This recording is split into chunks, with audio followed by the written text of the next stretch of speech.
Dub. Good evening and welcome to our regular meeting of January 23rd, 2018. It is now 7:40.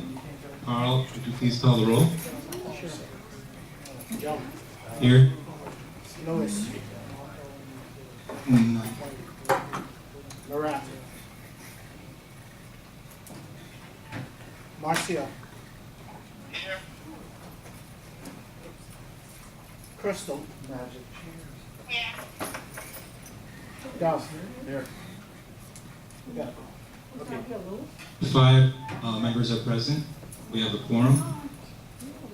The first item of business is the approval of minutes. We have 4 sets that need to be approved. The December 5th, 2017 special membership meeting on waiving reserves and amending the bylaws. The December 5th, 2017 Board of Directors budget meeting.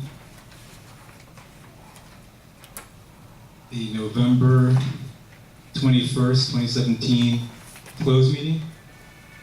And the November 21st, 2017 regular meeting. Can we get a motion to approve all 4 of those minutes and waive the reading? Can we get a motion? Okay, Crystal made the motion. Any seconds? I'll second it. Anybody have any objection, any questions? Hearing none, it's approved. The next item on the agenda is, I believe, the President's message? Yes. Yes. Good evening once again, and welcome to our first board meeting of 2018. As we begin a new year, I look forward to continued progress on many fronts as we work together to make International Village's jewel keep shining brighter. As most of you know, our annual board elections are coming up, and I'm looking forward to a lively and civil debate about the future of International Village. The election materials are being prepared for printing, and you should be receiving your board election package in the mail within the next couple of weeks. I encourage you to listen carefully over the next month to what all the candidates have to say, including by attending the upcoming Candidates Night meeting to hear their ideas and plans for improving our community. I also want to take this opportunity to bid a very fond farewell to 3 of our board members who have decided not to seek re-election this year. It's been a privilege to share this dais over the last 4 years with Marcio Jaspan, Dove Wolf, and more recently with Crystal Naboa.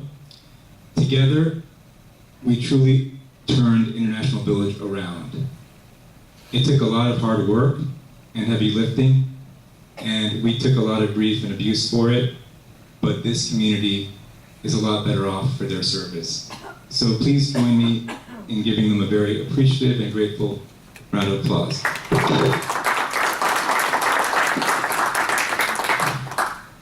And with that, we have another item on the agenda to get to, which is a very important item. Our insurance renewal. Our insurance agent, Alan Adams from the John Bell Agency, is here to present our insurance policies. We already approved the property insurance, as you may recall, a couple of months ago. These are the remaining policies that we have to renew tonight. So, Alan, do you have a mic up there?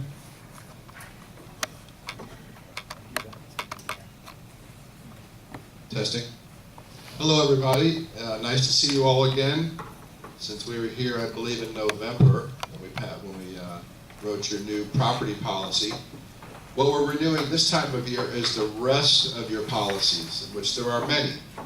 Liability, umbrella, your crime policy, that protects the money you guys have in your banks. Your directors and officers, that protects the board and the management company from lawsuits. Equipment floater, that's a lot of your equipment that you guys keep, your golf carts, your man lifts, and things like that. You guys are insured for quite a bit of stuff. You have a lot of exposure. A few pools, you're on a lake, 832 people, a lot of rentals. So there's a lot of exposure that you guys have as a huge community that has to be insured. Last year, this grouping of insurance policies, you guys spent $113,000, $113,107 last year. This year, we got it down to $105,688.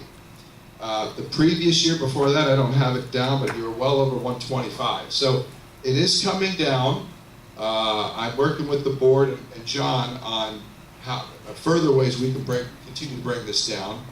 But the liability is the biggest thing. Slip and falls, people getting hurt, tenants getting hurt, or people, friends of tenants or owners that get hurt and slip and fall on the property. With a property this big, it's expected, there's just a lot going on. Your tennis courts, all these things are potential hazards. Your spas and pools. So even with a few claims that have occurred so far this year, we've still been able to save money. And that's the good news, it hasn't gone up. We won't have to revisit this again until next year this time.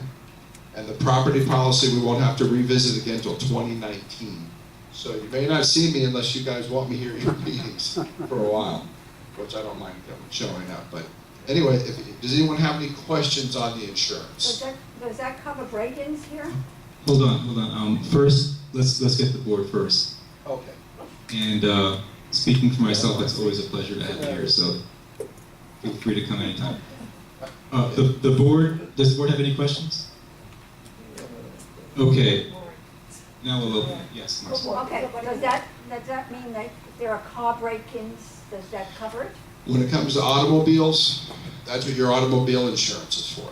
So that my own personal automobile Yes. insurance? But if it's not, but if somebody breaks in and it's not protected by the village, Well, if the village and their security are screening everybody, and someone was caught breaking into your car, you might have some type of claim because of maybe a procedure, but you know, just like if a car gets hit with a tree branch, it does fall on the car because in most associations, you're not in a covered parking area where it's a secure fence, but in your case, if someone gets through and no one finds out who did it, the association's not responsible. I disagree. I disagree, sir. I disagree.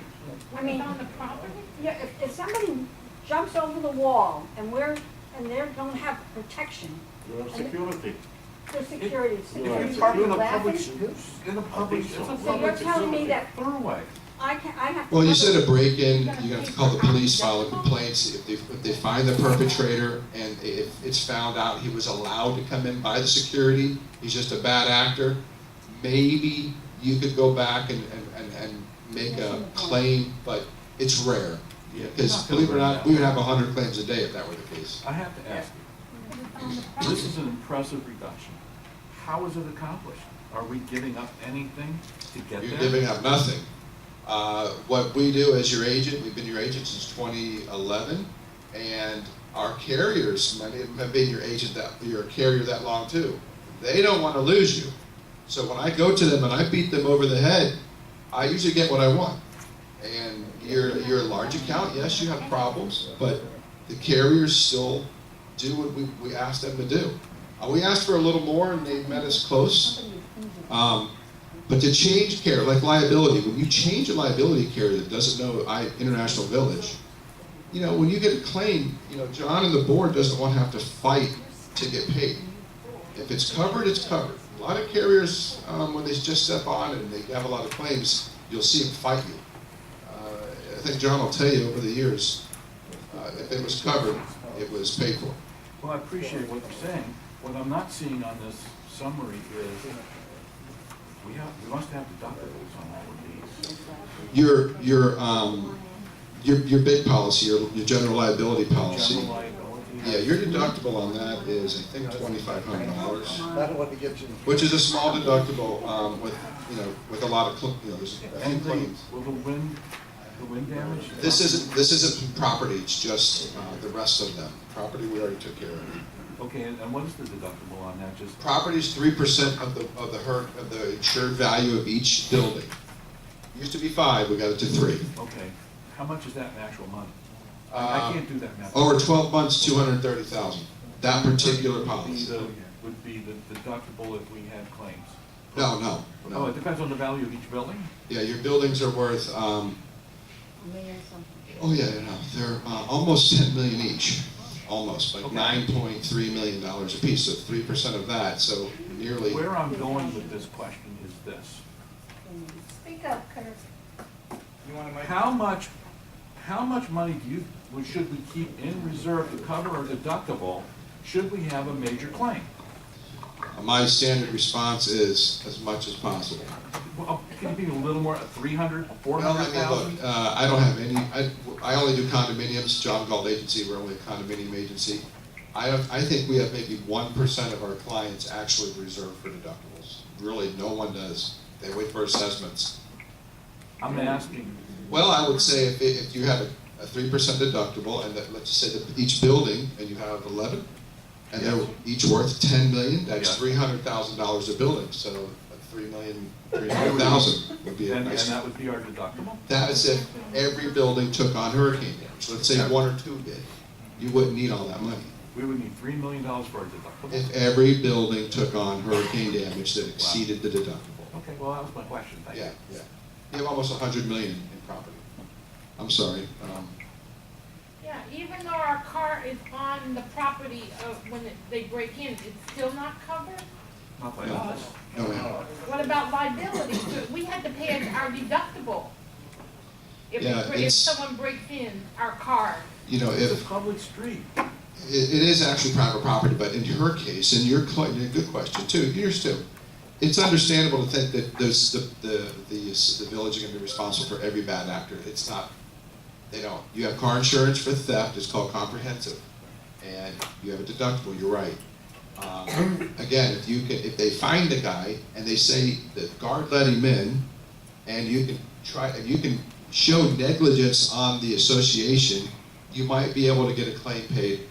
But unless you're leaving diamond rings in there and things that are gonna be extremely expensive, it's just not gonna happen. I don't see it. All right, we'll see.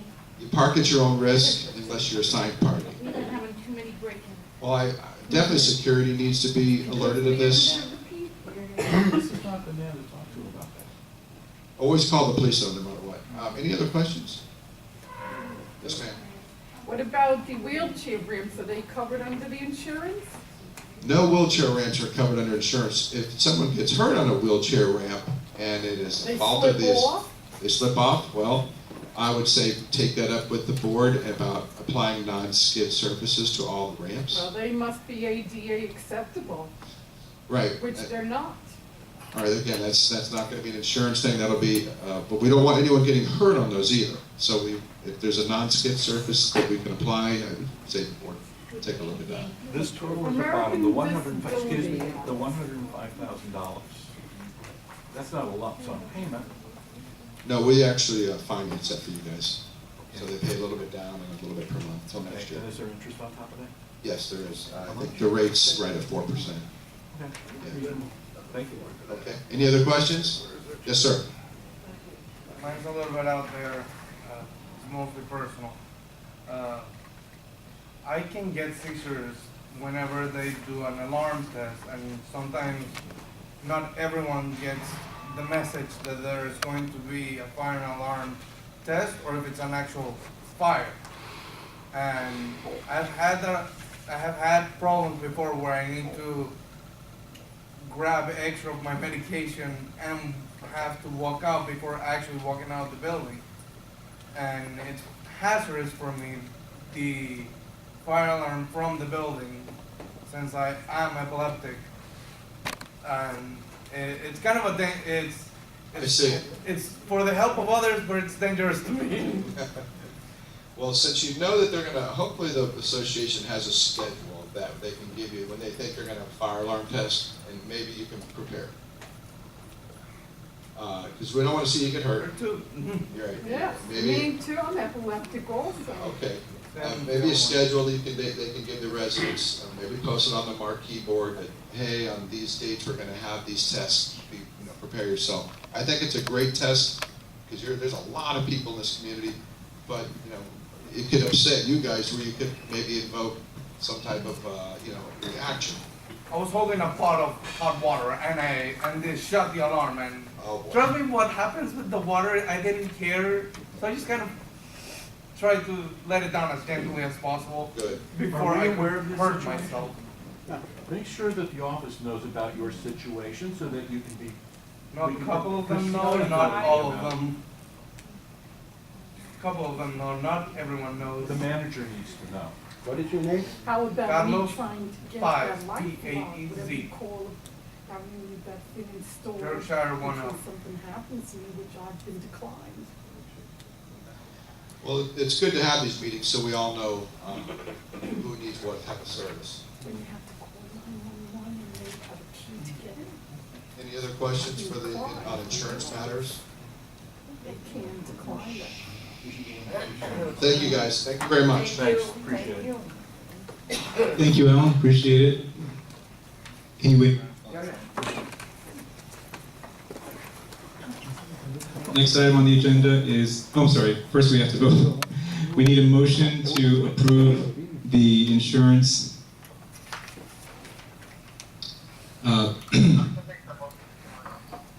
Okay, Marcia made the motion to approve the insurance proposals as presented. Is there a second?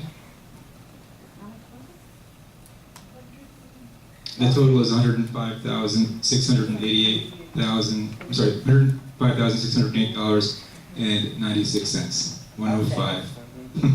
We need a second. I'll second. You can't second. No, you got to be a member of the board. Carl seconded it. Is there any further discussion, any objection? Hearing none, it's approved. Thanks once again to Alan. The next item on the agenda is the treasurer's report. He's not here, so I guess I'll read it. Okay, the treasurer's report for December of 2017 is as follows. Total operating cash is $488,000. Total special assessment cash, $7,645. Total other cash bank accounts is $658,185. Current year net loss, $62,798.73, and that was for the hurricane cleanup. And the amount over budget for December is $52,181.97. Again, that's because of the cleanup. We were holding back a couple of the invoices to make sure that the amount paid was correct. So that's the treasurer's report for the month of December. What about the attorney fees? How much- Everything is inclusive in that. Yeah, why are the attorney fees so high? Everything is inclusive in the amount over I budget. know, but I'm asking you, the attorney fees, you have projected a certain amount, and they go way over. Why?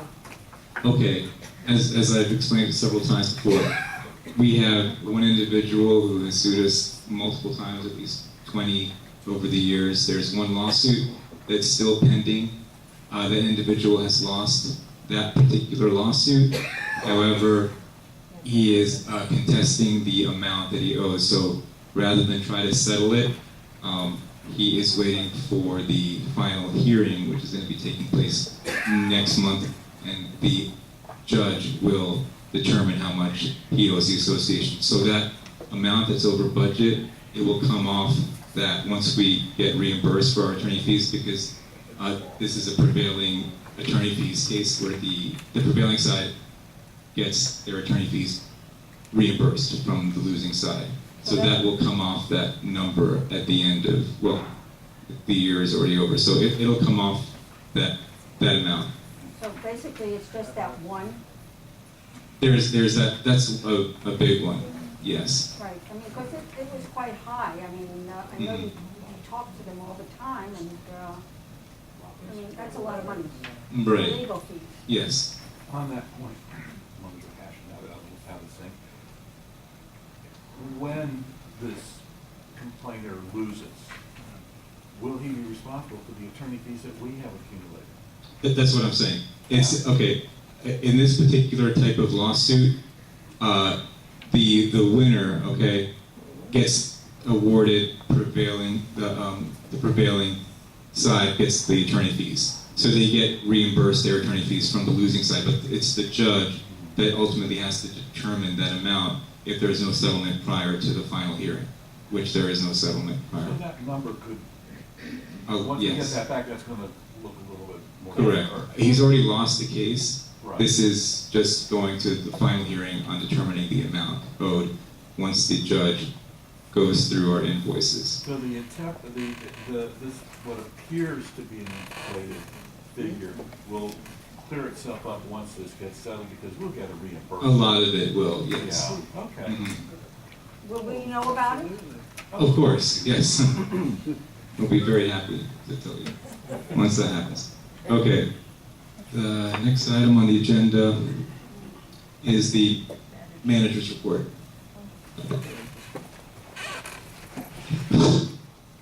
The entrance fence that was damaged during the hurricane has been repaired. The wall and shields outside the entrance have been repainted along with the association's name. The meridian by the guardhouse has been replanted thanks to Clive and Christine Bates of the Yorkshire Building for volunteering their time and labor. I did mention it, but Jeffrey Edwards has donated plants for around the pool. I forgot to put that into my report, so thank you to him. There is a new barcode system in use. If you have a barcode that begins with the number 64, please come to the office and get your new sticker. All old barcodes are being deactivated. The gatehouse will not open the gate for vehicles with the old barcode number on it. A second golf cart has been purchased and a second rover was added to the patrol of the property. The second rover is on military leave of absence. Security is interviewing for a temporary replacement. Pacific Coast Roofing repaired roofs leaks at the St. Moritz building for a cost of $2,800, Marseille at a cost of $2,100, and Grenoble at a cost of $800. PMS AC replaced the interlocking lobby condenser at a cost of $1,975, and the air handler at a cost of $1,550 for a total of $3,525. They also cleaned the evaporator coil for the left side AC at a cost of $655. The 3 treadmills had to be repaired along with the replacement of cables for the crossover machine and pads for the adjustable bench and leg curl machine in the gym for a cost of $2,246.74. GCR Landscaping did a white fly treatment both inside and along the Inverary Drive outside the village wall at a cost of $1,950. 2 other companies bid this project, Pest Logic and Orange Pest Control. They were both much, much higher. Armor Protection replaced the main motherboard for the Zurich fire panel that failed during the fire department inspection on 11/13/2017 at a cost of $1,478.70. The fence on both sides of the pool area are in the process of being replaced. The new fence will be the same type as that is there now to prevent trespassers from scaling the fence and entering the area after hours.